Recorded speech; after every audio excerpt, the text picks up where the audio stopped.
Hey everyone, on this week's episode of the A-List Admission, we only have one thing on our minds. Everything Jurassic Park. We start off with our one and only movie review of Jurassic World Rebirth. And for the second half, it's, like I said, everything Jurassic Park. And then of course we'll sprinkle in some movie news. Life finds a way.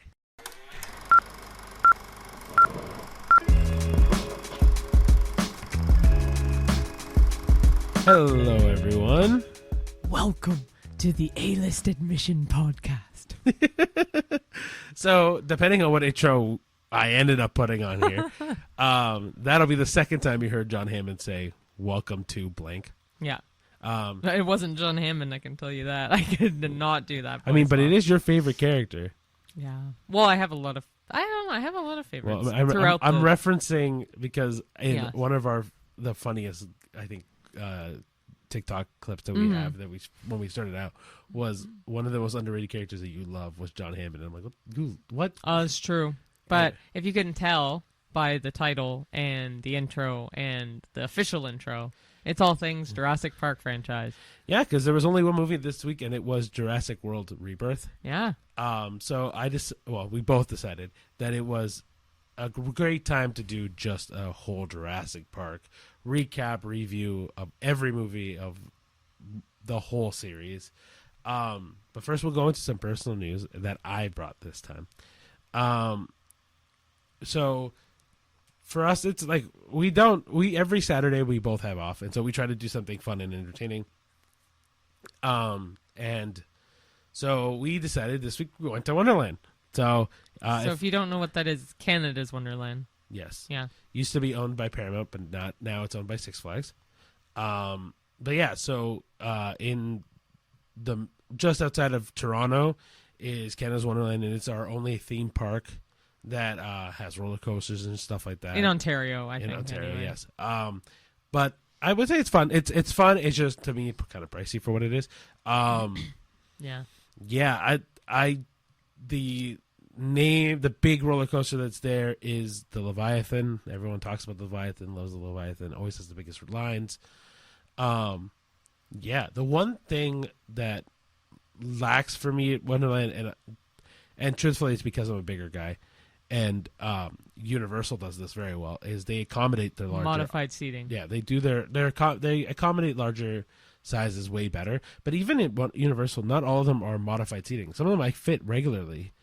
Some of them, they would just have a modified seat belt instead of a modified seat. No, but even at Universal, there's been some rides I've been on that isn't modified. Oh. That I've been able to go on, no problem. Like the Mummy? Was that one? Not a modified.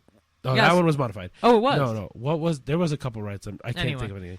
Well, like even the Jimmy Fallon ride, I was able to like go on some that one. simulator, like Shrek or not Shrek. Oh my gosh, that's not even there anymore. The Minion ride and stuff like Minion that. ride, Like Spider-Man, the large group Transformers, simulators. Yeah. But there's also some roller coasters that we went on that I was able to go on, no problem. Yeah. Regardless, Wonderland's still great. It's still fun. I prefer Universal. Universal's way better, but like for what Canada has, it's pretty good. But yeah, I was figuring that's really the only thing that happened, apart from Canada Day, which was on Tuesday this past week. By the way, I should say, today we are recording earlier than normal, so if some of the movie news is a little bit more dated, I apologize. We apologize. It's a day early. Well, I guess 2 days, because we usually film on Saturdays. The last few times have been on Fridays, but because there was only one movie, we're like, oh, it came out Wednesday, probably because of summer vacation, so we're filming this on Thursday today. Yeah, I think it's kind of a prep to... this Friday being 4th of July. Thank you. Oh, Independence Day. Yeah. Right? They didn't want to release anything on Independence Day in particular, so they probably just released it on Wednesday. Yeah. But yeah. Okay. So and yeah, happy Canada Day. Happy belated Canada Day. Yeah. And when this podcast comes out, happy belated Independence Day, 4th of July for all of our American listeners. Yeah. Cool. Happy 4th of July. Mm-hmm. So now we'll go into our movie news. Yeah. So we have 4 movie news this week. Do you want me to start, or do you want me to start? Sure. Yeah. Oh, okay. Cool. So, if you haven't heard, there's a new movie with Ryan Gosling and that's going to be directed by Phil Lord and Chris Miller called Project Hail Marys. Now, all of you that loved The Martian, this is the same author that wrote The Martian. Andy Weir. Yep. Thank you. Different directors, but hey, the directors are phenomenal. They did the Spider-Verse movies, the Lego movies. They did Cocaine Bear. They did the Mitchell Mitchell's. Mitchell's versus the Machines, 22 Jump Street. Solo. Yeah, they've done a lot. Is basically what we're saying. But they're also phenomenal directors. Like they do a very good job at telling a great story. Typically more animated, but very well done. Yeah, I kind of wanted to bring this up because like I know Cheyenne has the book, hasn't read it yet, but No, but I've read The Martian and I've read Artemis, which are both by Andy Weir. I love his books. So right, and so I'm very excited to see another sci-fi comedy. I guess it is. It's a sci-fi adventure comedy, apparently. Yeah. Because I love The Martian. The Martian was phenomenal, especially because of the dialogue and the language of it was so cool. Especially because it was so crass, but it felt so real. And so I'm very excited to see what the Project Hail Mary will do with Ryan Gosling. That being said, we also saw the trailer last night for it right before the movie. Yeah. Yeah. Before the Jurassic World movie, yeah. Yeah, with another amazing trailer that was teased, The Odyssey, which I didn't expect to see a trailer for The Odyssey at all. The other thing that was interesting was, so the man, like we've mentioned this before, but at Cineplex recently, either attendants or a manager will come in before the movie and say like, "Hey, I'm blank. Thanks for coming to the theater. We hope you have a great time." Da da da. But then this time he's like, so the trailers aren't done yet. After it says feature presentation, you'll have one more trailer and then your movie will start. And normally after feature presentation, it's your movie. It just starts right away.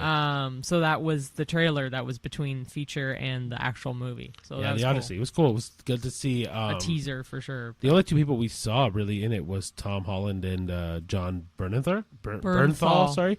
And Charlize Theron? No, we didn't see her in the trailer, right? She's in it, though, she's right? in it. Yeah. I think so. If not, I'll put it up on the screen for all of the people watching the videos. Cool. You can mention the next one. Yeah. Next, Matt Reeves has finally completed the Part 2 script for Batman for DC Studios, which is very, very exciting. Big Batman fan. Yep. For those who don't know what's happening with the DC Studios right now, what's his name? James Gunn? Thank you. James Gunn has taken creative control over the DC universe, so all of the Zack Snyder stuff is all gone, garbage, not garbage, but like not a part of the universe anymore. They're starting fresh with Superman that comes out, I think, next week. July 11th, yeah. Yeah. So they're starting fresh with Superman, but the Batman with Robert Pattinson is a Elseworld story. Which is just a lingo that DC uses to just say it's not a part of the main storyline or main universe. Mm-hmm. Yeah, so we'll get to see Robert Pattinson at least wear the cowl one more time. We'll see if there's going to be a third. I don't know. Well, they also had done 2 pushbacks on the release date of Part 2, and it's been 3 years, so no one was really expecting this to be a legit confirmation, and it is, because Matt Reeves actually posted the confirmation to his social media, which is cool. Yeah, I mean, I'm just excited to see Robert Pattinson fight it up again. Yeah. Yep. Okay, you want to go next? Yes. So the great Canadian that he is, Denis Villeneuve, is directing the next James Bond movie. Now, that's cool. Cool story. Amazon owns the James Bond franchise, and so they've been Amazon. Yeah, Amazon. Oh, owns weird. them. Okay. And I'm gonna get the family wrong. I think it's the Broccoli family. I know it's funny, but I'm pretty sure it is actually the Broccoli family. Had a very significantly a big share of the James Bond story, and they have just sold their rights over to Amazon. So now Amazon has full control over the James Bond story. Now the only thing that we don't know is who's gonna be James Bond. Yeah. And so I've heard some young names go out there, like Tom Holland and what's the gentleman's name from Baby Girl? Yeah, I know who you're talking about. I don't know if I'd like him. Hey, I'm just saying this is just names that I've been heard. It is Broccoli, by the way. Cool. I'm happy I got that right. I mean, it's a hard one to fuck up, but at the same time, it also sounds so fake. But yeah, there's a lot of young guys. I know the only 2 that are popping in my head right now is currently Tom Holland and the kid from Baby Girl. Or no, sorry, I'm thinking of The kid from Top Gun Maverick. Which kid? You have to be Goose's son. Miles Teller. Yeah, I was going to say that he was in talks, but I got that wrong. That was for Mission Impossible. Gotcha. He's in talks for that. Yeah. Anyway, so it's going to be cool to see who the next James Bond is. I hope they do it sooner than later because I'm kind of getting James Bond fever? Question mark? But I know Mission Impossible kind of took over whatever James Bond was. Yeah. So, all right, last one. Anyway, last piece of movie news ties in really well because the actors talking in this article is from Jurassic World. But anyway, Scarlett Johansson has confirmed to Entertainment Weekly that she's actually still working on a movie about Tower of Terror. She said it's very, and I quote, a tough nut to crack, unquote, about creating a movie based off a ride. I mean, they've done it like tons of times now with Jungle Cruise, Haunted Mansion twice over. And for the most part, they've done like a decent job, except for Tomorrowland, which they just pulled it out of their ass. I still didn't mind it. But it wasn't amazing. It was decent. They really just went with the idea of the name of Tomorrowland. But anyway, that's a separate thing.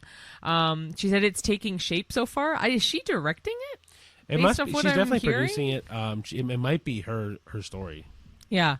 But she and Disney apparently are hard at work.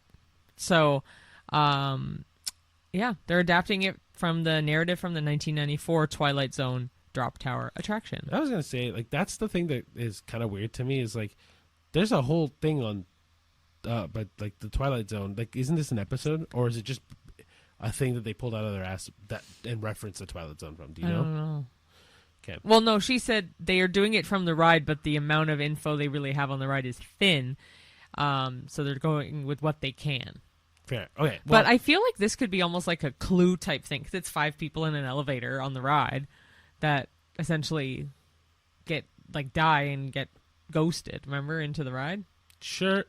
It's going to be interesting to see what the story is. Yeah. I'm curious. I don't mind doing the ride movies. I think it's just a cool thing. It's also by Blue Sky, which is going to be great. Yeah. But the thing for me is I have faith that Scarlett Johansson's going to do a good job at producing this movie or partially writing this movie or fully writing this movie. I don't know what her involvement is fully. The only thing is I'm going to be just curious to see how this truly when we're going to see it, and 2, how it will come out. Is it going to be even remotely? Well, when you look up the Tower of Terror movie, it says Johansson's project. So it's all hers. I guess so. So cool. Yeah. All right. Well, that's our movie news for this week. But stay tuned for next week for more movie news, whatever we can find. Yeah. So now you're going to go into our review. So our one and only movie review is Jurassic World Rebirth. It came out on Wednesday, July 2nd. It is approximately 133 minutes, which is 2 hours and 13 minutes. I've seen others that say 2 hours and 14 minutes. Really doesn't matter. In the ballpark. Say 2:15 for rounding up. It is rated PG-13 for intense dinosaur action, perilous sequences, and brief strong language / drug reference. Intense dinosaur action is my favorite. I know. That is really... I've never heard of dinosaur action in that way. But it is directed by Gareth Edwards, who's known for Godzilla and Rogue One. And it's written by David Cope, or Coep. I don't know how you say his name. But anyway, he is the screenwriter behind the original Jurassic Park and The Lost World. So he's, with Steven Spielberg's blessing, was returning to reboot the series. And... yeah, I will keep my opinion to myself right now. I thought the same thing. I was going to say something, but okay. Main cast is Scarlett Johansson is Zora Bennett. Mahershala Ali is Duncan Kincaid. Jonathan Bailey is Dr. Henry Loomis, which, again, Loomis. They can't think of another last name. I don't know. Why are you looking at me? It just bugs me. Rupert Friend as Martin Krebs. Manuel Garcia Rolfo as Ruben Delgado. Luna Blaze as Teresa Delgado. David Iacono as Xavier Dobbs, Audrina Miranda as Isabella Delgado, and then we have some members of Zora's team, which include Ed Skrein, Philippine Velge, and Betcher Sylvain. Yeah. I think that's a pretty good job. Pretty close. Spoiler-free synopsis is, set 5 years after Jurassic World Dominion, much of the global dinosaur population has died due to an inhospitable climate. On the remote Isle Saint-Hubert, a clandestine island research site from the original Jurassic Park, The 3 most massive surviving dinosaurs hold DNA that could power a revolutionary drug. Zora Bennett leads a covert extraction mission alongside Duncan Kincaid, Dr. Henry Loomis, and a biotech team controlled by Martin Krebs. When the operation intersects with the Delgado family, shipwrecked civilians in the movie, everyone becomes stranded amid mutated dinosaur experiments, including a mutated Distortus rex.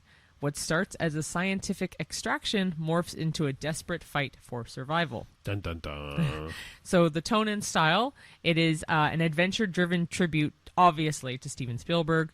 And it is a high-octane spectacle, and it meets some grounded visuals because it has some captivating cinematography by John Matheson, and you get to see some river chases, mutated creatures, tropical jungles, and all that. And yeah, that about sums it up. Cool. Do you want to go your review first or my review first? I loved it. Yeah. Like there is literally end of podcast. Period. That's it, point blank. The reason I know how Ricky thinks and he knows how I think, but the reason we both kind of shut ourselves up when it came to reading who wrote it is because we both thought this movie was so much like the original series. It just felt so much like a rebooted version of Jurassic Park, and I really liked that about it. But now that we know he wrote it, that makes so much sense. Look, I think one of the things that, like, no shade to any of the Jurassic World movies. Like, I'll be honest with you, I really like the first Jurassic World movie, and then it really falls off. The Dominion was actually very disappointing because that was the one I was. I mean, keep going. I was just gonna say I was most excited for that just because all the cast was coming back, and it flatlined for me. I was gonna say, keep your opinions on it.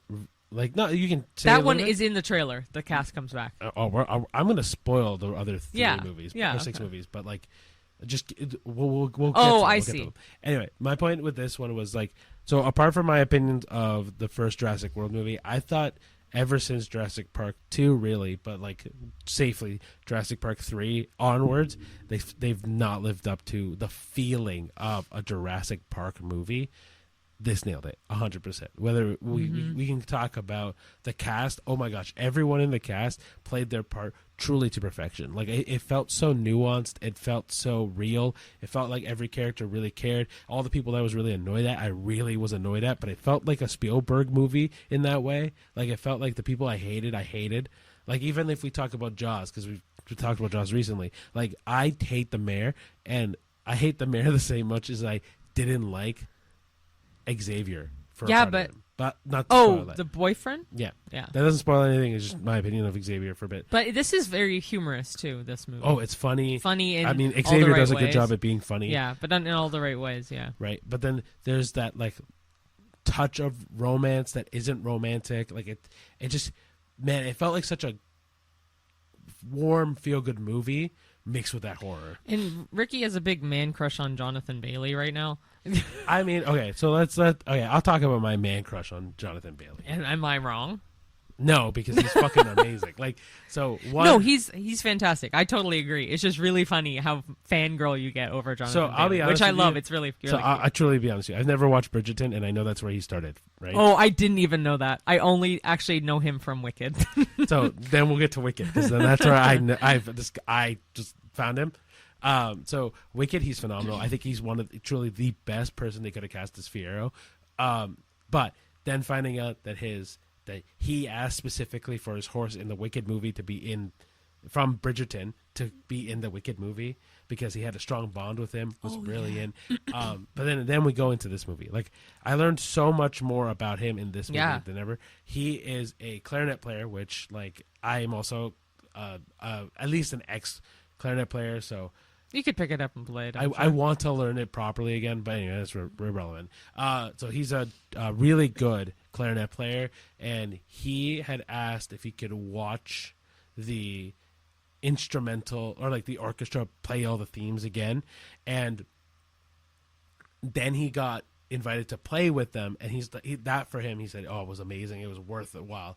Then they asked him to do the solo, and when I tell you it was amazing, it was so good. It was perfect, and it was in a scene that involved his character too. Like, it was just such an intimate scene, and it needed that solo. And that scene was also so reminiscent of Laura Dern's character doing it in the first movie. Don't say anything more. No, it doesn't spoil anything. It's literally Laura Dern. It gave me such Laura Dern vibes. Yeah, it did. And dude, I like the only thing I can say about this movie that truly doesn't spoil it is it has all of the thrills from the original movie. It has some nods from the book. It has some really good, intense action scenes, really heartfelt moments. Grand, like it truly felt like I was watching a proper sequel to Jurassic Park. And also, Dangerous Animals could take some advice for the CGI in this movie because yeah, the CGI was great. Like, honestly, great. Like, there was a couple little bits where I was like, you can kind of make out that this is an edging of some kind, but very little. And it was really great otherwise. But also, those scenes where we could tell that there was green screen, to be fair, was a very difficult difficult sequence to edit. You have like rushing water and all this other stuff that happens in the middle of it. So it's like kind of like, okay, I can kind of excuse it a little. But even then, it wasn't bad CGI. No, and all the dinosaurs look so real. Dude, I know. I just want to gush about this movie completely because it was. So one of the things that I also told Cheyenne, like I think earlier this year, was when we found out that this movie was going to happen, was I was really nervous that this movie was going to be bad. Oh yeah, me too. Really nervous because I was so disappointed by Dominion. Yeah, me too. And I have the Jurassic Park tattoo. I love that movie so much. So to get from Dominion to this feels like you need to fire everyone that was a part of Dominion. Truly, yeah. Like this is how you make a Jurassic Park movie. This is how it feels. This is this generation's Jurassic Park movie, and I'm so excited to see if they do more. Yeah, me too. So should they watch it? Absolutely. Yeah, I think this is 9 territory for me. Well, I say yes if you like anything Jurassic Park related. If you love the original series, I say you should watch it. Honestly, if you like any classic Spielberg adventure movies, like, regardless if it's Jurassic Park in particular, like this feels like a great kind of movie if you like Indiana Jones. It also respects Jurassic Park, the original series, but it's made this new chapter that they can expand in. And just as a side note, there are no end or post-credit, mid-credit scenes at all. Oh, yeah. So don't stick around. There's nothing. No. But it's really, I think it does a very good job at truly just like, if you like an adventure movie, if you like a little bit of horror with it, like, or less suspense at least, and then like if you like Spielberg movies, you'll love it. Yeah. I think you'll truly love it.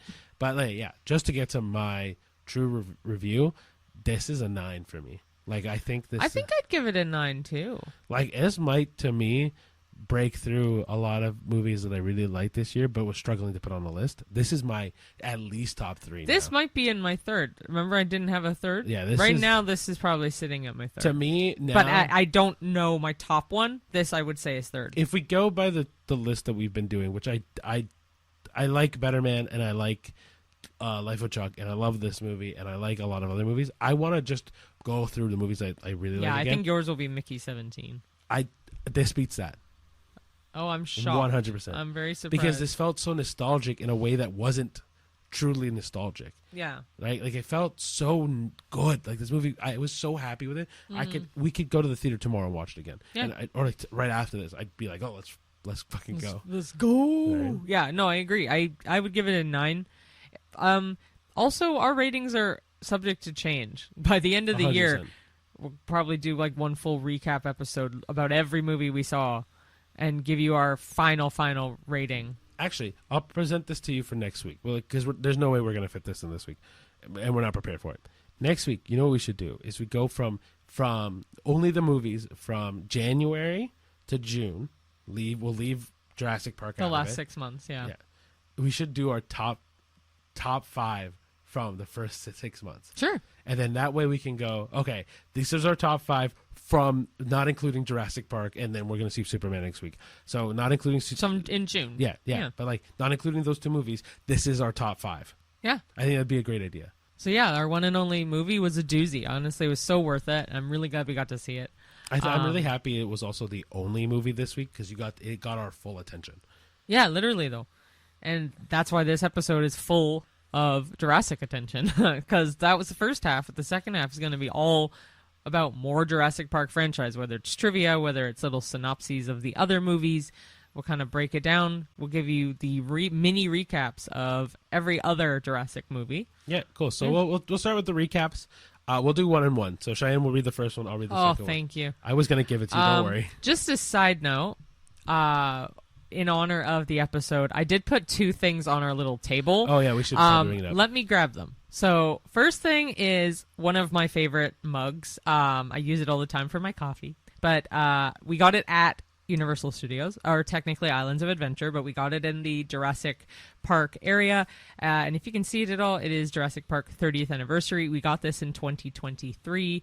Obviously, the movie came out in 1993, so I've had this for a couple years now, and it's still nice and clean. I keep it clean, and I keep it well maintained. But I love this one. Yeah, and then Cheyenne also got this in the mail, right? It was just... So Ricky actually bought me this for a gift once. Which is really funny. I did. It was a Valentine's Day thing. It one of the 14 gifts, yes. But so it is, Cheyenne had this on one of her lists for a really long time about different things that she would love to have, and so I tried to find the best version I could that wasn't an actual real mosquito.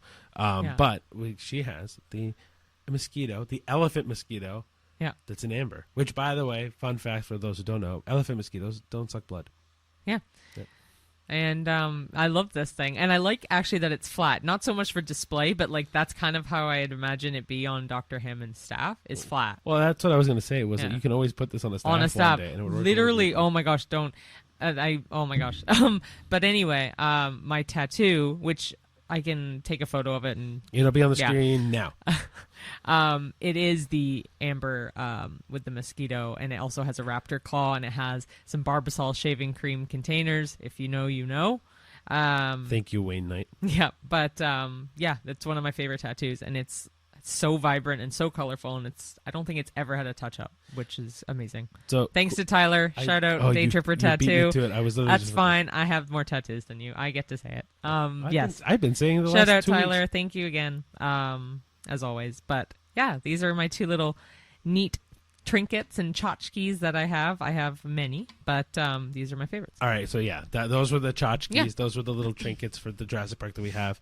I don't think we have anything. Oh, we do have the license plate on our We actually have two things on the back. One is for Jurassic World Velocicoaster, which is our favorite roller coaster of all time. And that is also at Islands of Adventure. And it's meant to be like a tourist poster that you'd get, like you visited Cuba or Jamaica, you visited Jurassic World. They do have a lot of other posters at Universal. But this was the one that spoke to us the most. Next to River Adventure, which is the main Jurassic Park ride, all the other ride posters they made like that weren't actual rides. So I would have gotten the River Adventure one, but I just got the Velocicoaster because that was our favorite. But yes, we also have the Jurassic Park license plate behind me. Yeah. All right, so we'll go into recaps. So, you start. First movie was Jurassic Park. Again, it came out in 1993. An island, a dream, and a T-Rex that didn't read the script.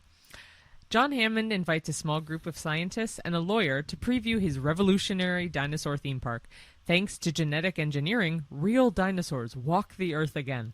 But when the park's security systems fail, it turns into a survival nightmare. Science meets chaos, and nature reminds everyone, life finds a way. Good old Jeff Goldblum. All right, so the second one is called The Lost World, Jurassic Park, 1997. They went back for research, for profit, for absolute mayhem. 4 years later, Chaos Theorist Ian Malcolm, that's Jeff Goldblum, is pulled back in when he learns his girlfriend is studying dinosaurs on Isla Sorna, Site B. But they're not alone. A team of hunters arrive to capture dinosaurs for a mainland attraction. Nature rebels again, but this time the dinosaurs follow them home. I should also mention, because you had mentioned Jeff Goldblum, John Hammond is Richard Attenborough, or Sir Richard Attenborough as well. Okay. Perfect. Go for it. Jurassic Park 3 came out in 2001, which I think is interesting that each one so far is 4 years apart. I think it makes sense. Yeah. Very well. Anyway, no park, no plan, just one very bad idea. Dr. Alan Grant, who is Sam Neill, reluctantly tricked into visiting Isla Sorna by a wealthy couple searching for their missing son, finds himself back in dino territory. This isn't the tourist version. This is raw, wild, and full of creatures far more dangerous than a T-Rex. Enter the Spinosaurus. Which actually, I really did appreciate that one. The third one I thought was actually pretty decent. All right. Anyway, yes. Now we jump forward into Jurassic World, which came out in 2015. Again, 4 years later. No. No. Heck Definitely no. not. Sorry. 14 years later. Sorry. I should say the only other person we didn't mention, I mentioned her early in the episode, but yeah, Laura Dern, and she plays Ellie Sattler. The other one that honorable mention, because I fucking love his character, is Wayne Knight in the first movie only. There's a lot of other famous people, too. Oh, yeah, or like Samuel Jackson as well. Those are the only two. I can't think of anybody else. And the kids. Oh, yeah, the kids. Oh, my gosh, the kids. I forgot about them. Anyway, Jurassic World 2015. The park is open, and nothing could possibly go wrong, right? A new park, Jurassic World, stands where Hammond once dreamed. Sleek, corporate, and fully functional. But to impress the bored guests, scientists create a new hybrid, the Indominus Rex. Surprise, it escapes. Chaos, carnage, and a velociraptor squad led by Chris Pratt. Dinosaurs evolve, and so do the disasters. Next, we have Jurassic World Fallen Kingdom, which came out in 2018. Rescue mission or extinction level mistake? A volcanic eruption threatens Isla Nublar's remaining dinosaurs. Claire and Owen return to save them, but things go sideways when the animals are auctioned off to the highest bidder. Genetic power falls into the wrong hands again, and the line between nature and science keeps getting blurrier, especially with a new creation, the Indoraptor. I should say Owen was Chris Pratt, right? And then Bryce Dallas Howard was Claire. Mm-hmm. The last one of the last trilogy was Jurassic World Dominion in 2022, and our favorite. What? It's not. That's okay. sarcasm. Like, yes, please make it known that this is sarcasm. We don't like this movie. I don't hate it. I just was disappointed. Anyway, go ahead. Jurassic World Dominion 2022. The world is their park now. Dinosaurs now roam the planet alongside humans, creating a chaotic new global ecosystem. Owen and Claire fight to protect their adopted daughter, who holds a genetic key to the future. Meanwhile, Dr. Grant, Ellie, and Malcolm reunite for one last mission to stop a shady biotech giant. It's the ultimate crossover. Nostalgia meets new blood. So yeah, that is essentially sums up all the movies other than Rebirth, but we already talked about Rebirth. But yeah, just so we wanted to put a recap for each movie. Also, one, so that way you can get a definitive look at each movie, but two, because honestly, the especially the Jurassic World ones, but also like Jurassic Park 2 and Jurassic Park 3 tend to be the ones people forget about it the most. And so we wanted to give a little recap, so that way you re-jog your memory if you've seen it. Yeah. Cool. So then we were going to get into some discussion questions in a segment we like to call Life Finds a Question. If you couldn't tell, we really like that quote, Life Finds a Way. We also really like puns. So, yeah, I mean, so it's going to be in parts, kind of like easier, lighthearted stuff first, and then we'll go into a little more in-depth questions. Cool. Nothing too crazy, but yeah, it'll get you reminiscing and have some fun with us if you want to answer these questions along. Perfect. Yeah, let's start where all great adventures begin, the moment you see a dinosaur for the first time. Perfect. So I'll read the first one then. Yeah, you want to go first? Okay, perfect. If you were in Jurassic Park, which dinosaur would you make a beeline to see first? I can't remember what it's called. Okay, describe it. An Ankylosaurus or something like that? Yeah, okay. So I know that one. That's the one with the spiky tail and everything. So it's an Ankylosaurus.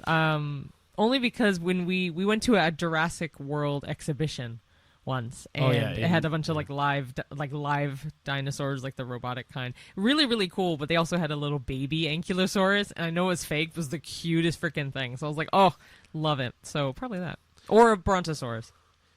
Well, so mine was going to be... I have two that I'd make a beeline for. I always love the look of the Velociraptor, the fact that they can move as fast as they can go. But also the Brontosaurus as well. Yeah. I love the long neck and how just ginormous they are. Or a Triceratops. Because I think of Trixie. Oh, from Toy Story? Fair enough. Well, then by that logic, the Rex, yeah. But no, I honestly, I think Brontosaurus is really cool. I just love how massive they are. Yeah. And how gentle gianty they are. Yeah, they're cute. Yeah. All right, go for the next one. Would you actually visit a real Jurassic Park or Jurassic World? Why or why not? I know the answer for Cheyenne. What is yours? I need a real answer.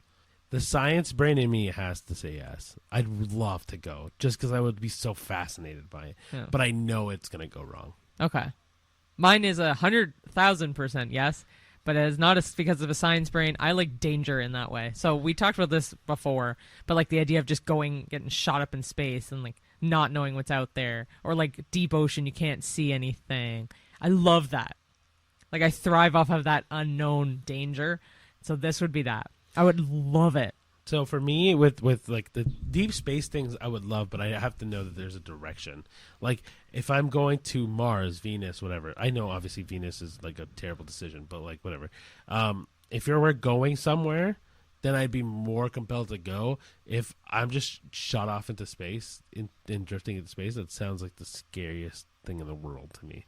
And then deep ocean, I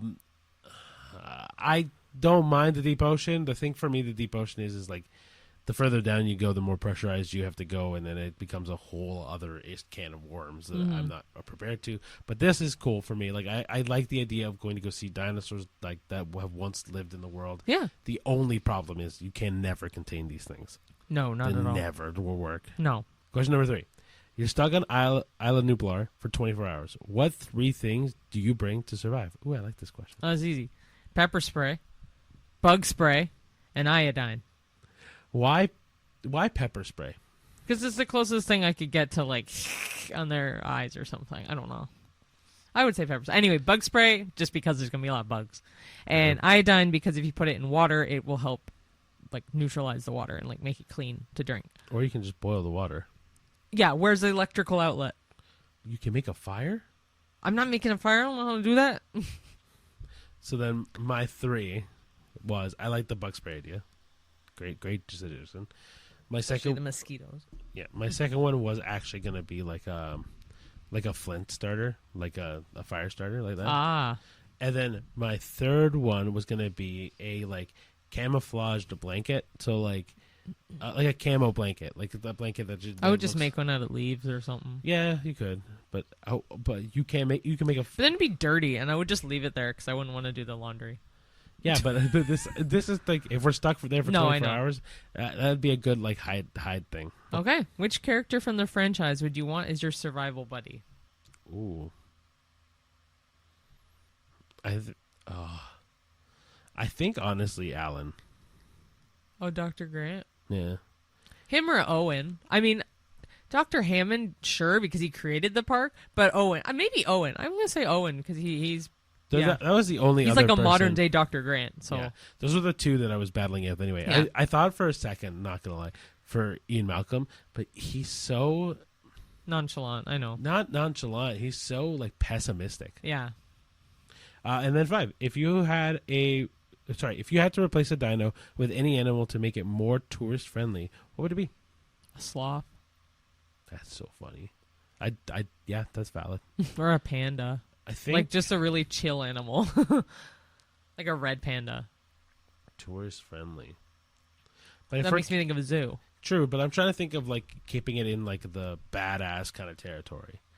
So I would say like a great white shark. Leopard gecko. Man, you are thinking tiny. It's a reptile. Fair. I was thinking more like a great white shark. That's not tourist friendly. The whole point is not to kill, like not have a man-eating animal. Yeah, but I'm trying to keep it dangerous still. Okay, maybe a shark that doesn't eat people. All right, fine. A tiger shark or something. Fine, I will pick a stingray. It's only killed the crocodile hunter. Yeah, Steve Irwin. Rest in peace. Rest in peace. All right, so part number 2 is all about science, secrets, and splicing. So it's a little bit more of a deeper thing, but it's not like fully involved. But it's also typically we kept it more skewing towards the science side of things. But also, because they're a little bit more deeper, we didn't do 5 questions for this one. The movies are full of just because we can doesn't mean we should moments. But let's talk about how close to reality that might be. Okay, so in real life, should we try to bring back extinct species like the woolly mammoth? What about the dodo? And what's the moral line? So, part of the reason why I wanted to talk about this one was because they had brought back the dire wolves.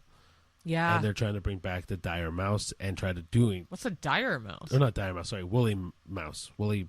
Yeah, it's a rodent that it has like the woolly mammoth features. Oh. And then they're trying to bring back the woolly mammoth. Now, I don't think they should. Well, it's extinct for a reason.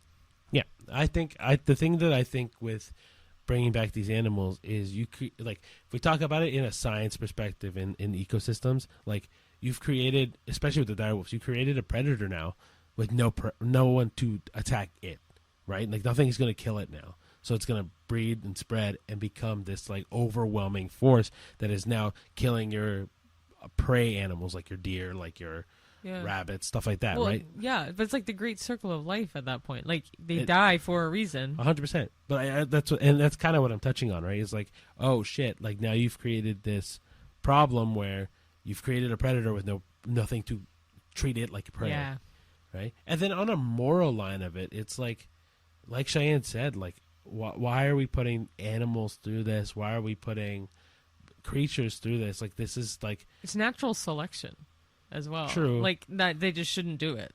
Yeah, for me, it's like you're putting these animals through a lot. I know it's just like birthing them, but like now they're getting put into environments their bodies aren't used to. Their whole generational side has never been involved in. Well, if you think about it, the people creating these are very much the villains in Jurassic Park's franchise. 100%. So look how that turned out. Right? And like they're doing it not because they should, but because they can. Mm-hmm. Right? Very similar to the quote we mentioned on top. But is Jurassic World, Jurassic Park, a cautionary tale about science or about corporate greed? I think it depends on the movies. I think it's definitely a cautionary tale about science. If I'm talking about Jurassic Park, the original, it's definitely a cautionary tale about science. It doesn't really have as much corporate greed because Dr. Hammond wasn't really in it for the greed. He's in it for the dinosaurs and the science of it. So Jurassic Park is very much a tale about science, but Jurassic World is very much a tale about corporate greed. And a guy who just happens to love science and the Claire who loves it too. She nailed it. I was going to say the exact same thing. Yeah. Jurassic World is very much about corporate greed. Like we start off with the same idea, like, oh, Hammond tried this thing that could make me a lot of money. Yeah. And then he does it, and then because they were able to make it work, Jurassic Park World, does what Jurassic Park couldn't do and make it work and make it a livable thing. But because people wanted something more, and because they were like, oh shit, we can bring more people in it, we're going to make a dinosaur that is faster, stronger, deadlier. Yeah. And it screws up the entire thing. Pretty much. Like, if they didn't go into corporate greed, they might have made this cautionary tale about science actually work. But it doesn't. Yeah. And even if we talk about the corporate greed part of it, they bastardized science again to bring you something that never existed. Yeah. Right? They're throwing cells against each other to make these work, and it should not work. Mm-hmm. So it's both. Jurassic World is both. Yeah. Cool. All right. The last and final discussion questions are about chaos theory and control. So Jurassic Park isn't just about dinosaurs. It's about control, capitalism, and consequences. So why do the parks always fail? Is it technology, greed, or something deeper about humanity? I kind of nailed it, right? Like why do the parks fail is because we have the technology, and because of corporate greed, it fails. Right? Yeah. Like, I don't think it's something deeper about humanity necessarily. I mean, the idea that we want to control everything, I can understand that part of humanity. It's control, but also like thinking of Dr. Hammond's perspective. It's deeper about humanity for him because he just really wants to see dinosaurs in real life. Yeah. So he uses technology, of course, but he's not in it for the greed. But the parks fail. I don't think they fail because of greed. They do, because the only reason why the security systems fail in Jurassic Park is because of greed. Why? Because of Wayne Knight having to shut down all of the security gates so he can steal the vials of the DNA to sell off. Oh. So he destroys the security. That's greed? Yeah, he's only doing it so he can make money. I'm thinking of corporate greed. Sorry. Well, he's making money. Yeah, I'm thinking of like... Anyway. Point is that like greed does always end up playing a part in the failure, but I do think, especially in Jurassic World, them creating the Indominus Rex ruined them. Yeah. And that's a big part of the science technology, the cloning technology that they had, right? Yeah. I do think that it's always ambition that screws them up. I think it's always this naivete sight that they can control it every single time, right? And maybe that's the something deeper part is the want and the want of control, but also the we got this. We can this like air of ignorance that they can do it and nothing changes. Yeah, is definitely a reason why the parks fail. Yeah, 100%. Cool. And then how has the message of the franchise changed from the original trilogy to the Jurassic World era, which we kind of touched on already? I mean, it kind of ties to Life Finds a Way, because life finds a way in the original trilogy, but also life still finds a way as a new species that keeps evolving. But that isn't how it changed. That's how it stayed the same. Oh, I don't know. Okay, I got nothing. So I think it's truly what we said before, right? What? The idea that... how it changed from like science-based to greed-based. Exactly. Yeah. But My bad. I misread it. But I honestly do think that does kind of play into the eras these movies came in, right? Like nowadays, capitalism is like a big running engine that doesn't stop, right? People just want to make as much money as they can, as fast as they can. Mm-hmm. Whereas like the 90s is a little bit more chill. Yeah. Right. I'm just trying to like say that, but I do think like the biggest thing is what is the focus of the movies, right? Like we look at the science part of it, and is it Dr. Wu? I don't know. Maybe. I'm pretty sure it's Dr. Wu. I'll correct it on the screen if I get it wrong. But yeah, I think it's because he plays God a little too much that things also go wrong. Mm-hmm. Yeah. All right, cool. So the next part is going to be just a little game, Neonshine. We don't know we don't have the answer key. I'm hoping I know a good chunk of these answers, but we'll see. So all we do is we have, I think it's like 15 questions. Well, there are different levels. So level 1 will have 5 questions, level 2, 5, level 3, 5. So. But then, it gets harder as it goes on. And all the answers at the end, we're going to try to keep track of who got, how many answers we get right. We'll see how it goes. All right. Okay. So the first question is, what is the name of the island where the original Jurassic Park was about? I should also say we've titled the levels. So level 1 is called the Park Gates. Dun, dun, dun. But the name of the island is Isla Nublar. Yes. That I knew as well. So I've always said Isla Nublar. Is it Isla Nublar? Because I know actually a couple people whose daughters' names are Isla, and it's Isla. So I've always said Isla. We'll say Isla Nublar. But that's fine. Anyway, that is my answer. Which actor played Dr. Ian Malcolm? Jeff Goldblum. I thought we were both answering at the same time. That's why I was like, wasn't sure. Well, you answered the first one before I finished reading the question. Okay. What type of dinosaur? Oh, that's you. You have to ask me. Go for it. Oh, okay. We'll sorry. say it at the same time. It's fine. Oh, what type of dinosaur is famously shown during the first major attack scene in the original film? What do you think it is? Well, now Raptors. The first major attack? The first major attack to me is, I guess it's not the major, like the T-Rex with the van with the kids, but I don't think that's the first one. I'm thinking of the guy with the little raptors, the ones that spit. I don't think those are raptors, but I know, but those ones. Okay, I think the first attack, and I honestly don't know what the dinosaurs are called, but it's in the first movie where the dinosaurs are running by them, and they have to hide underneath a log as they jump over them. Okay. Cool. That doesn't give you attack, but we never know. What is the slogan of Jurassic Park? Yeah, what is the slogan of Jurassic Park? I don't know it. I'm going to guess. Take a guess. What is your guess? I was just going to say, welcome to Jurassic Park. Oh, fuck. I think I know this. Shit. Fuck. It's not Life Finds a Way. No, it's not. I'm going to Something about adventure or evolution or something. Oh, maybe it is like welcome to your evolutionary adventure or something like that. Yeah. I'll say that. What is yours? I'm going to go with that too. It's not, but whatever. Okay. Yeah. Who says the line, clever girl? I don't know his name. It's the British guy or the European guy. It's the hunter that's actually looking for the spit dinosaur. Yeah. Okay, so do you want to see who won at a level 1 first or just keep going? No, let's keep going. Okay. They're also right behind each other. So level 2 is inside the park. These are moderate. In the Lost World, what U.S. city does the T-Rex rampage through? I think I know this one. I thought it was either L.A. or New York City. I thought it was San Francisco. Oh, fuck. Well, I thought it was a city in California. I just could have gotten the city wrong. So can I say California? A city in California? All right, I'll give it to you. Whatever. I'll say LA just to be different. No. But I think you're right with San Francisco. Anyway, you can go to the next one. What is the name of the corporation behind the creation of Jurassic Park? Come on, it's in everything. I don't remember the name. Jen something? InGen. InGen, thank you. I knew it was something Gen. So InGen. Anyway, which dinosaur is introduced as the new apex predator in Jurassic Park 3? It was said. Yes. Do you want to say it at the same time? Because I know it. I don't know how to say it. Jurassic Park 3? Yeah. Oh, shoot.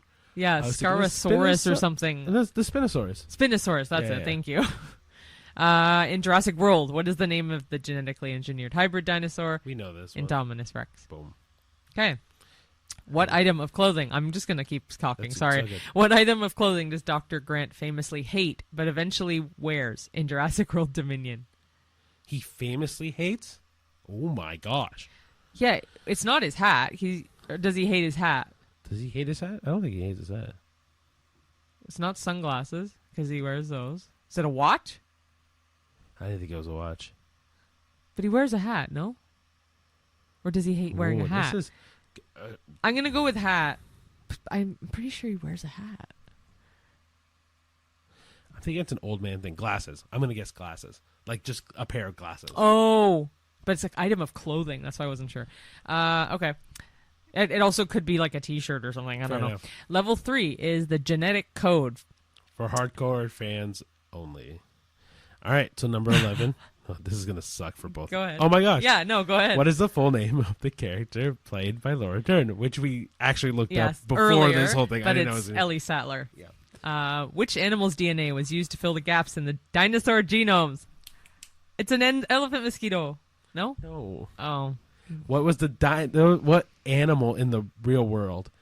Oh, I was thinking of an elephant mosquito. I think I know the answer. I think it's a frog. Yeah, it's an amphibian. Yeah. I'm going to go it's with either frog. a frog or a lizard, and I can't remember. I'm going to go with a frog. Because all I remember is that they're able to change from one gender to another. What's the name of the girl cloned from Charlotte Lockwood's DNA in Jurassic World Fallen Kingdom? I actually have no idea. I have no idea. That one is a blank for both of us. We don't remember that one. Okay. Side thing, I actually hate the whole clone thing in Jurassic World. Okay. And it gets so confusing. Yeah. Anyway. Okay, go in ahead. Jurassic Park, how many velociraptors were originally in the holding pen before the opening incident? Interesting. 5? I thought there was... No, there's 3 at the end. I'm going to say 3. Okay. I'm going to go with 5. Okay. What's the name of the Locust project developed by Biosyn? Is that the corporation? That's in the Jurassic World section. By Biosyn in Jurassic World Dominion. I don't remember, but I know it. It's in my head. Damn it. I don't know. I'm going to get it wrong. Okay. Tiebreaker we'll do after. Cool. So, we got in question 1 was Isla Nublar. Yes. Question 2 was Jeff Goldblum. It wasn't. I was right! Dude, I was fucking right. I'm taking that win. I don't fucking care. I don't give it to you. Before we filmed this, we had looked at the questions, not the answer. We had looked at the few first in the easy section. I told Ricky right away that I am pretty dang sure that the answer is the T-Rex. And I'm fucking right. Yeah. Okay. I was so close with number 4, but we were not at all. And I knew it had something with an adventure in it. I'm not taking it, but I'm just saying. It's an adventure 65 million years in the making. Cool. We're not right. I'm not counting the game one. No. So the person who says "clever girl" is Robert Muldoon. Yeah, we're not taking that point. No. Okay, that's fine. San Diego is the city, which we both got wrong. I thought it was San Francisco. I was so close. Next was InGen, which you got. Spinosaurus, which we both got. InGen, did we both get or no? Because I knew it was something Gen, but I wouldn't. It's okay. Dominus Rex. Jeans! He does wear jeans. I do remember that. Did we count this? Dr. Ellie Sattler? Yeah, we did count it because we knew it. Frog DNA. I was right. Maisie Lockwood. 3 Raptors. You got it. And the Hexapod Allies Project. Which is stupid. I hate the whole... anyway. Okay. Well, you won. obviously. Hey. But the tiebreaker, it was a tiebreaker question, but Michael Crichton's original Jurassic Park novel featured a very different death for John Hammond. What was it? Do you know it? Did you read Not it? at all. But don't look. I want to read it just to see. Wow. Does he just get eaten by the T-Rex? No. You're not far off, though. He's killed by compies after falling and injuring himself. Oh, man. Poor guy. Yeah. Procom Sognathus is the full name. And the reason I know how to say that is because of the dinosaur ride at Walt Disney World. That's so funny. That was one of the dinos in that ride, was Procom Sognathus. Cool. And that sums up our trivia. So you won. Congratulations. Yay. But I still take the W for the T-Rex scene and the fact that I love Jurassic Park. So one quick thing, because we never really got a chance to talk about our opinions of each of the movies. This will be super fast. So for me, the original Jurassic Park movie is primo. Like, I think it doesn't get any better than that one. It's the beginning and the end. Hard stop. But I think the worst one is easily Jurassic World Dominion. Like, to me, the biggest thing about it is because the beginning of that movie, they bring up the idea, oh, do humans and dinosaurs coexist? But let's talk about this locust thing. Yeah. And it's like immediately never addresses it. Like, could there be this coexist of dinosaurs and humans? And then at the very end, it's like, well, they're going to have to learn. Yeah. And you're like, dude, Yeah. this movie did not follow what it was supposed to follow at all. No. But if you are interested in anything dinosaur related, please watch Jurassic Park. If you're interested in Jurassic World Rebirth, I would still always suggest watch the Jurassic Park franchise anyway. But even if you had never seen it before and just really are interested in dinosaur movies, I think this is a great intro without seeing the others. It truly has nothing to do with the others. Yeah. Like, if like it does in the sense that it takes place 5 years after Dominion. And then it does and mention 17, it does mention the original.